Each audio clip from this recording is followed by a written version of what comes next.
Hey guys, welcome to the 30 Days to Learn Adobe After Effects course. My name is Vincent Nguyen, and today in this lesson we're going to be discussing expressions within After Effects. I know it sounds pretty scary, but it's actually not as bad as you think, and I just want to introduce you guys to expressions and how to apply and write them within After Effects.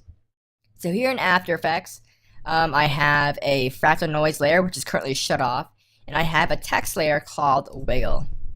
Now I'm going to apply an expression to this Wiggle text. Now, you can apply an expression to pretty much any parameter that has a stopwatch. So if the parameter is keyframeable, then you can apply an expression to it. So for an example, I'm going to hit P on the keyboard to bring up the position of the wiggle. And this is just, again, the coordinates, the position of the text layer here in our 2D space. And you see we have the stopwatch here. You can apply an expression by holding the Alt or Option key and hitting on the stopwatch. So again, hold Alt or Option and click on the stopwatch icon here, and it's going to bring up the expressions for the parameter position here. And we'll just ignore this for now. We'll talk about parenting and pick whipping a little bit later. But here we have a text dialog or text box where we can type in our expression. So I'm going to introduce you guys to two expressions today that will be very, very useful, that you'll be using quite a bit in your work, and it's going to save you a lot of time. Now I'm going to type in wiggle, and that's going to wiggle the parameter, in this case the position. I'm going to hit the open parentheses here, and I'm going to type in 1, comma, and let's just say 150, close parentheses here. So what this is doing is it's wiggling the parameter, so it's kind of adding randomness to this parameter right here, the position. And the first value here is the frequency, so how many times a second is it going to do it? In this case we have 1, so it's going to wiggle 1 time a second. The second value here is by how much, or the amount. In this case 150 pixels here. So if I just hit away, you'll see that without any keyframes, our text is going to wiggle. Now you may think this is pretty stupid. Why in the world would you wiggle some text? Well, you probably won't wiggle some text, but you probably wiggle a lot of stuff like maybe lens flares, or maybe you want to add some flickering. We can apply this wiggle to the opacity. So I'm going to copy this expression here by hitting Command or Control C. And I'll just go hit T on the keyboard to bring up the opacity here. And again, we'll hold down Alt on the PC or Option on the Mac and hit on the stopwatch while clicking it. And then we have the expressions for the opacity. I'm going to paste the expression in. And because the opacity max is 100%, we'll just change this to maybe 60, and you'll see what it does here.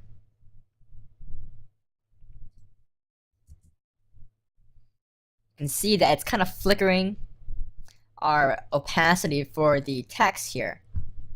So it's just really, really handy. Of course, you want to play around with these values to make it a little more useful, make it look a little bit more pretty in my opinion, but kind of get the idea. That's how you apply an expression. That's how you write a very simple expression. And again, this expression will be very, very handy for you if you want to add some random movement, because no one wants to keyframe, randomly moving text or randomly moving opacity. It's just a lot easier to write a quick expression to randomize the opacity position, etc. So we're pretty much done with the wiggle expression. I want to show you one more expression using the fractal noise. I'm going to turn off the wiggle text, turn on the fractal noise effect, and I just want to go to the fractal noise here. And we're going to ignore all these stuff, and we're just going to focus on the evolution here. And what the evolution does is it animates and adds evolution, hence the name, to our fractal noise. So pretty much what it does is it just animates it randomly like that. So we can animate this. We can hit a keyframe stopwatch for the evolution. We can move forward, and then we can change it, and then we do a RAM preview, and it's going to animate by itself, and that's pretty cool. But what happens if your composition is going to change? What if we go into the composition settings and change the duration to 20 seconds? Well, that means we have to first extend our layer to the end here. Hit U on the keyboard to show all the keyframes. We gotta drag this keyframe all the way over here. And then because it's longer, we need to change the value to a larger number here to compensate for the longer time here. So then we got to increase this value right here. And you know, it doesn't seem that tedious at first, but if you have tons and tons of layers to do this for, it can get very painstaking. So we can actually animate this thing automatically by making it increase, decrease at a easier rate, I would say. So I'm going to delete these keyframes. So how do we animate the evolution here without any keyframes?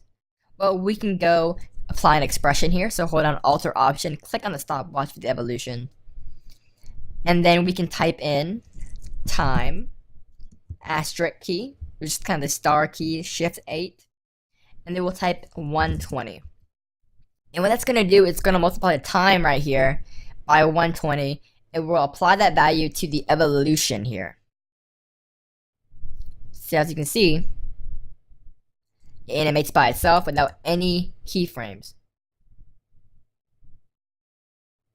And if you want a faster change, you can always increase the increment from maybe 120 to 300 and such, and that's going to give us a lot more rapid change. And I always use this expression with any effect or plugin that has the evolution option just because it's so much easier to give your live movements using an expression rather than keyframing. I like to use expressions when I can because they're a lot faster and save you time. And hopefully you'll realize that too. In the future, we will be taking a look at more advanced, powerful expressions that would do a lot more work than just, you know, multiplying the time by 300. But again, we'll talk about that a little bit later. This has just been a really basic introduction to expressions, how to write them, how to apply them. And we took a look at two really useful expressions that you will use quite a bit in your workflow, or hopefully, I hope you will. So in the next lesson, we're going to be talking about the graph editor. Now that we took a look at expressions, now that we took a look at keyframes and animation, we're ready to see the visualization of keyframes and the visual aspects of animation here. So we'll take a look at that next time. Once again, guys, my name is Vincent Nguyen. If you guys have any further questions, leave the comments in the forums. I'll get to them as soon as I can. And I'll see you guys in the next lesson. Bye, guys.